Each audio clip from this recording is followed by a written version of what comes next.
خجي وان انس رضی اللہ عنہ انس بن مالک رضی اللہ عنہ روایت دے قال دے فرمائی کان رسول اللہ صلی اللہ علیہ وسلم چې و نبی صلی الله علیه وسلم يتوضأ بالمد چې هغه باودس کاو په یو الله په باندې یو الله په دغه ما تاسو مقدار خو دلې چې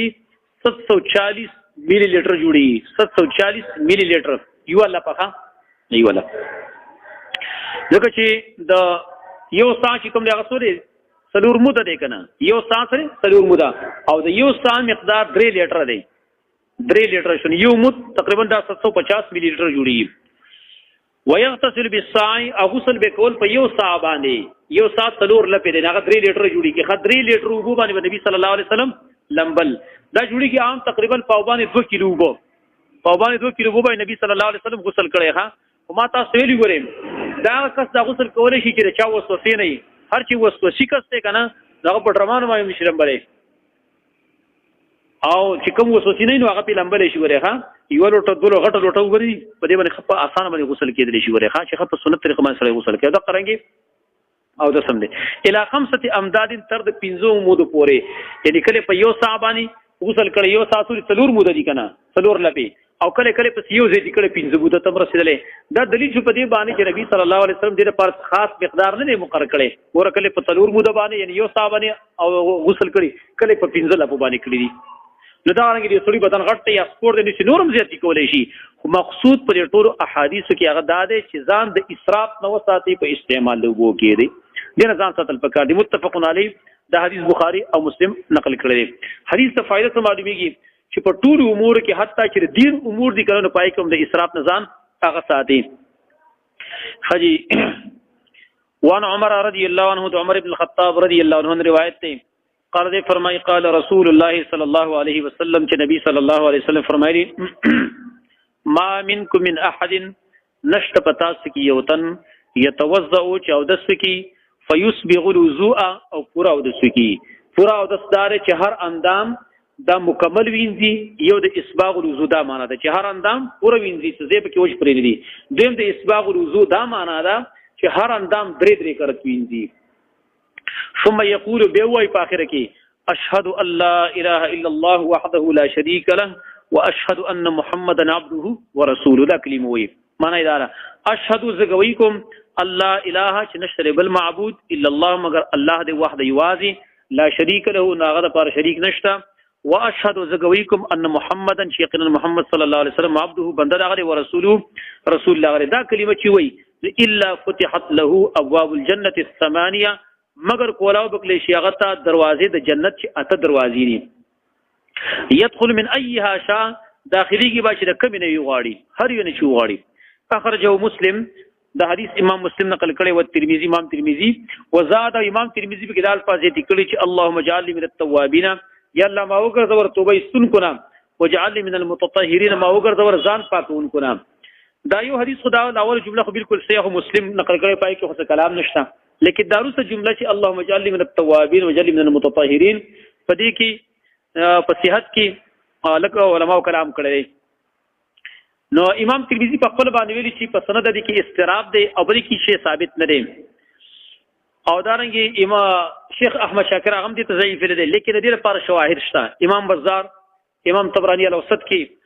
دارنګي امام حاکم په مستدرک کې نور شواهد ذکر کړل لکه حدیث ثوبان حدیث انس بن مالک رضی الله عنه حدیث ابو سعید وغيرها نور ذکر کړي لہذا شیخ البانی رحمه الله په دې ارواء الغلیل کې ویلي دي چې دا جمله حسن درجه کې ده دا حسن حدیث دارنګي امام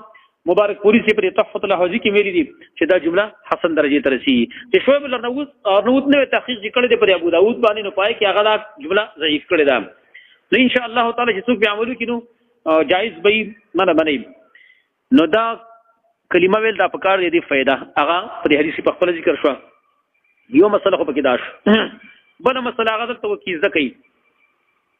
هغه دار چې په او داس په اخر کې د دې الفاظ سره یو بل لفظ مشترک هغه په نسائی کې نقل امام نسائی نقل کړی دی به اسناد صحیح چې نبی صلی الله علیه وسلم فرمایي چې څوک دا او داسنه فارغ شي او رسدا کلمه وایي چې سبحانك اللهم وبحمدك اشهد ان لا اله الا انت استغفرك واتوب اليك کوم چې مجلس کفاره دعا ده د مجلس کفاره چې کوم دعا ده دا او د سنرست په کار ویل شي سبحانك اللهم وبحمدك اشهد ان لا اله الا انت استغفرك واتوب الیک. دا کلمه چې څوک وایي کنه دا د سنورستان وایي الله دا په یو کاغذ کې ولي کی وایي د ملائکه په واسطه دا ولي کې په ورځ د قیامت او تور کې چې دا غستا امانت ته زمون سره دي کی اشاره حسن الخاتمه ته چې دې سړي خاتمه بخکی چې دا کلمه څوک رستوي ښا سبحانك اللهم وبحمدك اشهد ان لا اله الا انت استغفرك واتوب الیک. دا وسام رسول بکاری بل مسله غدا چې دې حدیث کې اته دروازې د جنت ذکر کړي نو دا په بعضي احادیث کې راغلي ها اته دروازې د جنت دي. یو پای کې باب الصلات ته باب الجهاد په کې راغلي باب الصيام باب الصدقه ابو الصيام د باب الريان مې لیکل شيخه او دارنګي په مسند احمد کې وسدام راغلي باب الكاظمين الغيظ او باب المتوکلین او باب الذکر باب التوبه. دا دروازې دي د جنت. نو په چا باندې چې کوم عمل غالب وکنه دا دروازې نه به داخليږي که په چا باندې منځ غالب وو یعنی نفلی منځونه دا به داخلي داخلي پر دې خبر څوک کنه چا باندې نفلی روزي غالب وي چې هغه د باب الريان داخليږي باب الصيام چا باندې صدقه غالب وو دا قرګیدا نورم دی کې دا تی معلومیږي. د حدیث فضیلت او د اساس کوم دی هغه تی معلومیږي. بل لا چې او د پوره کول دا تی معلومیږي. دا او د اسنه رست بیا دغه ذکر دا تی معلومیږي.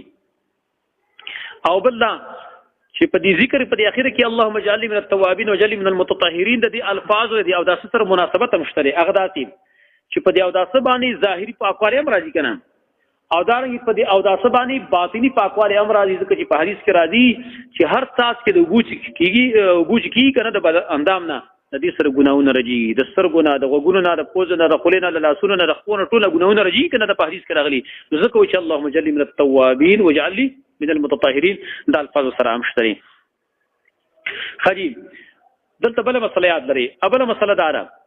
چې په باب د اوداس کې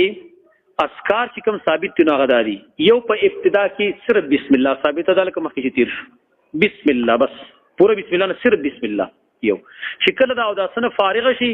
نو بیا د اسکار ثابت دي. یو اشهد ان لا اله الا الله وحده لا شريك له واشهد ان محمدا عبده ورسوله اللهم اجعلني من التوابين واجعلني من المتطهرين او سبحانك اللهم وبحمدك اشهد ان لا اله الا انت استغفرك واتوب اليك. دا اسکار ثابت دي. د دین علاوه په اوداس کې نور هیڅ قسم ذکر په صحیح حدیث کې هغه نه راغلی. لہذا د هر اندام سره چې کوم اسکار خلک وي کنه د لپاره هیڅ قسم هغه اصل نشته. دیو جنا امام ابن القیم رحم الله ویلی دي چې په دغه کې بری او داسه کې چې د عام خلکم اسکار وي د هر اندام سره نوې دا بدعت لا اصل لها دا یو بدعت چې د هیڅ قسم اصل نشته. بیا وي احادیث مختلقه مکذوبه او په دې کې چې کوم حدیث جوړ کړی دا ځان جوړ کړی او دروغ ویلي دي. نبی صلی الله علیه وسلم په دې باب کې هیڅ دی ویلي او هغه وی نه د صحابانو دا نقل شته نه د تابعین نقل شته نه په ائمه 40 په دې باب کې نقل شته چې د هر اندام سره ځان ذکر کول کوم وخت څوک برارته ځان ته دعا وای کنه او الله سکین ځان ته دعا وای دي کې شی ثابت نه دی. دا امام نووي ویلي دي چې هغه الادعيه في اثناء الوضوء الى اصلها کوم ادعیا چې په منځ او داسه کې ویل کېدل شي د لپاره هیڅ قسم اصل نشته. د قرغي امام ابن الصلاح لم يصح فيه شيء په دې باب کې هیڅ شی ثابت نه. حافظ ابن حجر چې کوم دی هغه فرمایلی دي چې په دې باب کې هیڅ قسم اسکار ثابت نه دي. دا شیخ الاسلام ابن تیمیه رحمه الله هغه ویلي دي چې په دې باب کې هیڅ قسم اسکار هغه ثابت نه دي. اسکار چې ثابت هم دغه ثابت چې ما تاسو ته ویل شي په ابتدا کې بسم الله را او په اخر کې دغه دعاګانې چې کوم ما تاسو ته هغه ذکر کړي او ګوته وشتول قوم ستري بده ثابت دي. خو په حدیث کې نشته چې دا ګوته چې د اشهد الله الا الله سره او د اسمان ته ګوري دغه څه ثبوت نشته.